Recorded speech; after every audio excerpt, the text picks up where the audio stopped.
Halo semuanya, perkenalkan nama saya Lupina Lemeti Simbolon dengan NPM 21011125,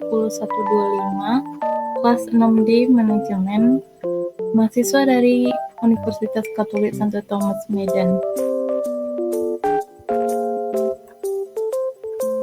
Di sini saya akan menjelaskan tentang klasifikasi model pengambilan keputusan menurut Gulex-Hicks.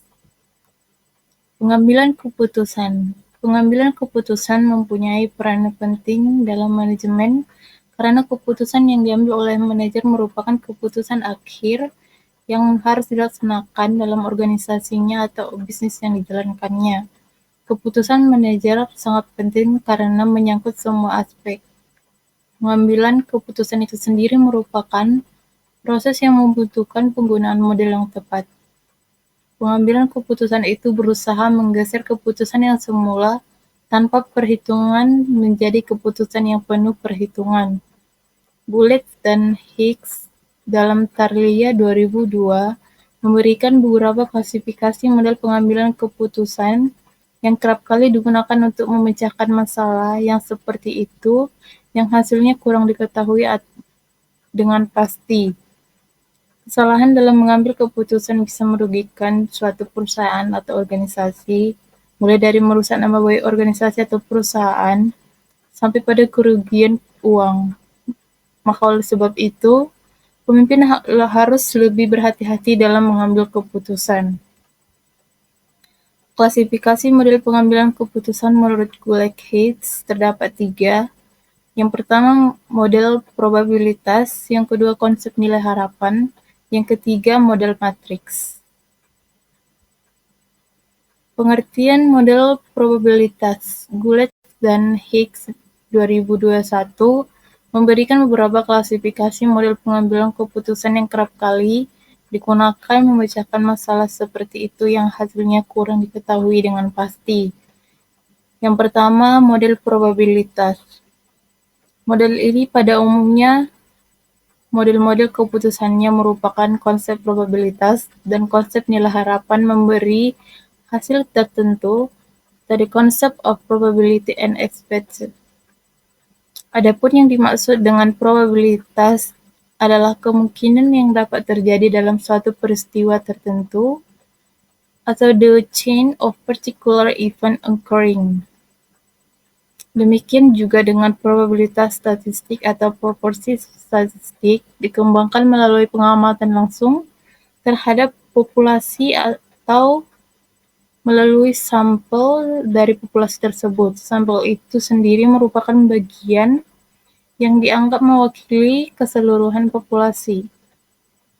Contohnya, pengambilan keputusan yang diambil oleh seorang mahasiswa yang melakukan penelitian terhadap pembiayaan pendidikan di Indonesia yang berasal dari dalam negeri dan luar negeri. Mahasiswa tersebut ingin mencari perbandingan besar biaya yang dikeluarkan oleh pemerintah untuk pendidikan dengan dana masyarakat serta besar bantuan luar negeri untuk pendidikan. Setelah mengelompokkan data berupa dana yang berasal dari masyarakat, pemerintah dan dana bantuan dari luar negeri secara statistik, maka mahasiswa tersebut dapat mengambil kesimpulan bahwa dana untuk pembiayaan pendidikan yang paling besar bersumber dari dana masyarakat. Konsep tentang nilai harapan ini khususnya dapat digunakan dalam pengambilan keputusan yang akan diambil nanti melalui kemungkinan-kemungkinan yang telah diperhitungkan bagi situasi dan kondisi yang akan datang. Yang kedua, konsep nilai harapan. Konsep nilai harapan ini khususnya dapat digunakan dalam pengambilan keputusan yang akan diambil nanti menyangkut kemungkinan-kemungkinan yang telah diperhitungkan bagi situasi dan kondisi yang akan datang. Adapun diharapkan atau nilai harapan dari setiap peristiwa yang terjadi merupakan kemungkinan terjadinya peristiwa itu dikalikan dengan nilai kondisional, sedangkan nilai kondisional adalah di mana terjadinya peristiwa yang diharapkan masih diragukan. Contohnya, perwujudan championship school merupakan visi dari setiap sekolah saat ini.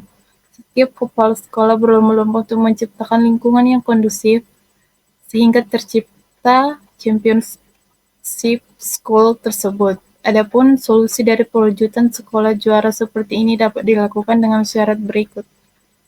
Yang pertama, championship school harus berorientasi pada siswa atau learner center. Yang kedua, championship school harus memenuhi kepuasan pelanggan sehingga tidak ada terjadi keluhan dari publik.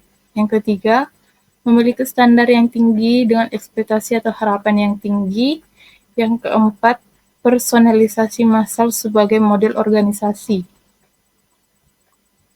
Yang ketiga itu adalah model matriks.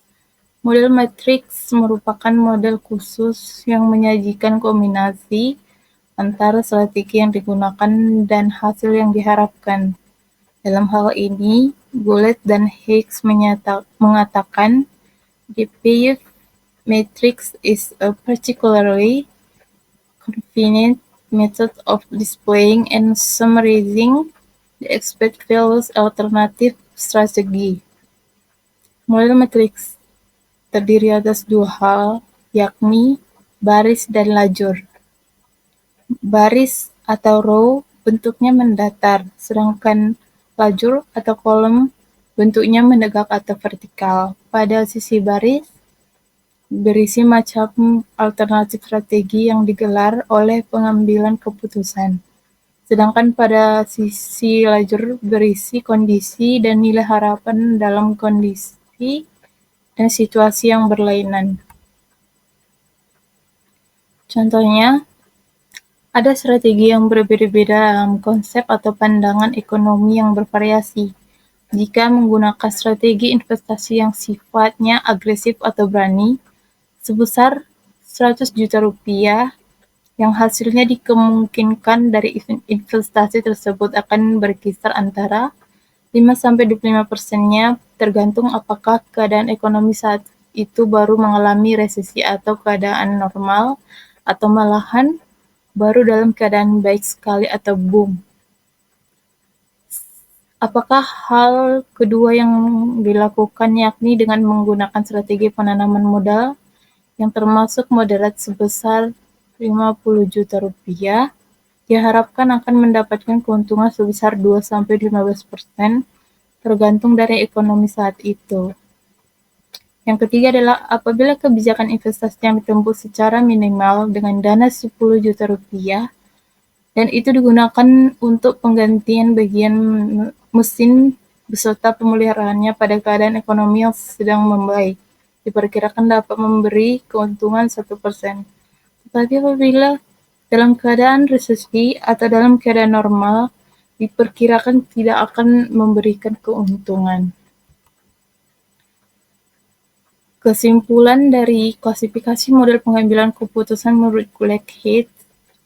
Yang pertama, model probabilitas. Model ini pada umumnya model-model keputusan merupakan konsep probabilitas dan konsep nilai harapan memberikan hasil tertentu, atau the concept of probability and expect.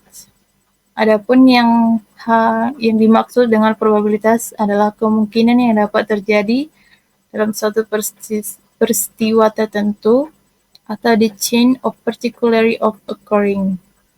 Yang kedua itu konsep tentang nilai harapan.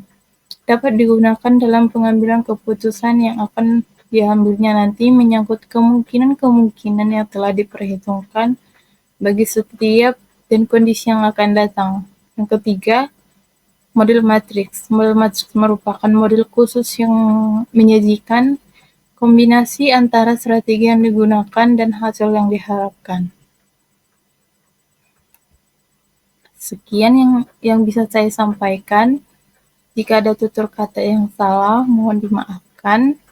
Semoga apa yang saya sampaikan dapat diterima baik oleh pendengar. Terima kasih.